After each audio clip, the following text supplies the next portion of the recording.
আসসালামু আলাইকুম। আজকে একটি গুরুত্বপূর্ণ ভিডিও নিয়ে আমি উপস্থিত হয়েছি।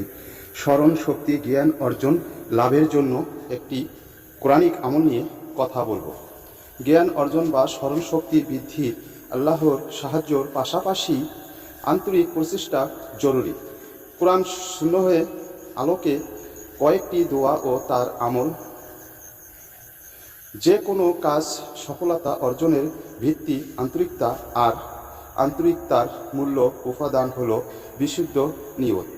এ প্রসঙ্গে পবিত্র কোরআনে সূরা আল বানিয়া ৫ নং আয়াতে আল্লাহ তাআলা বলেন, তাদের এছাড়া কোনো নির্দেশ দেওয়া হয়নি। তারা খাঁটি মনে প্রতিষ্ঠিতভাবে আল্লাহর ইবাদত করবে, নামাজ কায়েম করবে এবং যাকাত দিবে। এই সঠিক ধর্ম। আশা করি আপনি সূরা আল বানিয়া এই আয়াতটি আপনারা মুখস্থ করে আগে নিতে হবে। যদি এই ধরনের কোনো ভিডিও আপনাদের ভালো লেগে থাকে, দর্শকের মধ্যে শেয়ার করে দিবেন ও আপনারা অনেক সওয়াব অর্জন লাভ করতে পারবেন। আজ এ পর্যন্তই।